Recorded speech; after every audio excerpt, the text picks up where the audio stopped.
Hi everybody. So this week our focus for reading and writing is research question number 4, which is how does this bug interact with other members of its species, and why is this important to its survival? So we're going to be reading and further discussing about our bug that we have been researching for the last few weeks, and learning more about our bug's life. First, we're going to talk about the life cycle of your bug or your insect, and we're going to see how it develops from birth to maturity or to death. And then we're going to discuss how your animal interacted socially with other animals of its kind.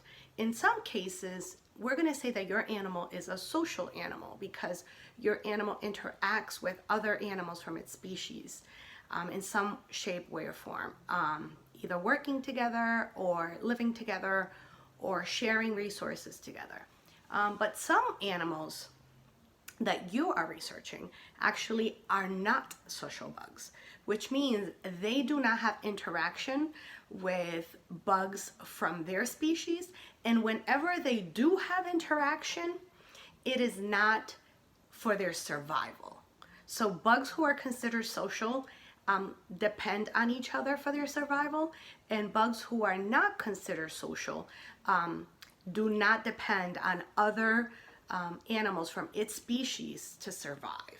So let's start by talking first about a life cycle and what a life cycle means. So any living creature has a life cycle. Humans have life cycles, plants have life cycles, animals have life cycles, even water, the water cycle water has a cycle. So there is anything that is living in our environment has a cycle. So I'm going to read to you, today's piece is on a tarantula's life cycle. And I do know some of you are studying arachnids, and arachnid are spiders. A tarantula is a type of spider. So I'm going to be reading from Bugs in Their Ecosystem by American Reading Company today. And we're going to be basing our research on the life cycle and the social interactions of your bug species during this week. So a tarantula's life cycle. Tarantulas like to be alone. They live alone. They hunt alone. They eat alone. But one time when they have to be in contact with other tarantulas is when they mate. Most types of tarantulas mate during a specific time of the year. This is usually when the weather is hot and dry. The male tarantula goes in a search of a female during mating season, but he must be very careful. Males are smaller than females. Females are often cannibals. That means that they eat their own kind. The male taps a special sound on the ground. This lets the female know he's interested in mating, not in becoming its dinner. The female tarantula usually lays 5,000 to 1,000 eggs at a time. I'm going to stop right there and I'm going to think. For the majority of its life, a tarantula seems to be an animal that is not social. And here's the evidence that I have. On paragraph 1, it says that they like to be alone. Paragraph 1 also says they live alone, they hunt alone, and they eat alone. So lots of interaction by itself, so not very social. But it does say that it does need another spider for mating season. Mating season is when they reproduce other spiders. And I think that that is important for their survival. If they don't mate and they live alone, then the species of tarantulas would cease to exist. They would go extinct. The female tarantula lays usually 500 to 1,000 eggs at a time. The mother spider wraps the eggs in silk and creates an egg sac. A sac is another word for a pouch, to protect them until they are ready to hatch. This sac is sometimes nearly as big as she is. The tarantula puts the sac in a safe place until the babies are born. And I printed out a life cycle of a spider.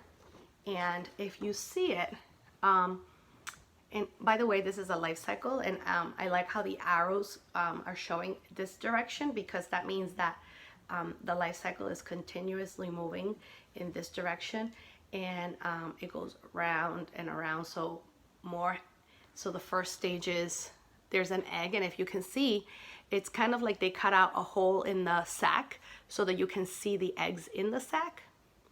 And then the second step would be baby spiderlings, and if you see in the sac, the eggs begin to hatch. And then we would say that the third step is spiderlings, and the spiderlings are beginning to hatch out of the sac. And then the next step would be the adult spider, and then that adult spider is able to reproduce and make eggs, and then the cycle continues. The adult spider makes a sac egg, the eggs begin to develop into baby spiderlings, and then the spiderlings hatch out of their eggs, and they then turn into adult spiders, and then in turn they mate and they create more eggs. And it's considered a life cycle because life keeps going in a circle. All right, so the first step you're going to do this week is you're going to recreate the life cycle of your animal. So you're going to think, how does it begin? How does it develop? What are the different names and stages when they develop? And I created a template for you that I shared with you. And your template that I created looks similar to this. It only has space for 4 stages. But if your animal has more than 4 stages and you're not able to move the arrows around, please reach out to me and say, Mrs. Pagan, I need a life cycle that has more than spaces for 4 cycles, for 4 stages of my cycle. For example, this one I could easily turn into 4 stages. I could just say eggs, spider, spiderling, baby spiderlings, and adult, and then keep going that way, because this stage and that are the same. This is just what the egg sac looks closed, and this is the egg sac where they actually just made a little hole for you to see what it looks like on the inside. So this is actually the same stage. So you would only need 4. You see that? Okay, but if you need to have more than 4 stages in your life cycle, just send me a quick text and I will be happy to fix your template so that if it's more than 4 stages. I can't wait to see all the different life cycles of your insects and your bugs and learn more about them. I hope you enjoyed learning about the cycle of your insect as much as I enjoyed learning about the life cycle of a tarantula.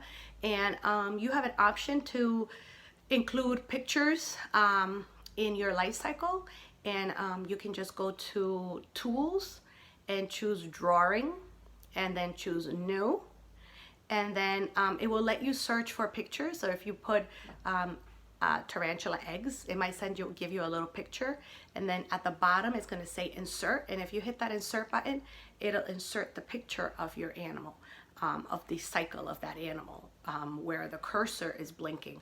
You can also type in the name, and that would be acceptable, or you can say, Mrs. Pagan, you know what, I want to make one on paper and then just take a picture of it and send it to me on Class Dojo. All of those are acceptable ways, and I'm looking forward to seeing the life cycle of your different insects, and I hope you enjoy it as much as I did.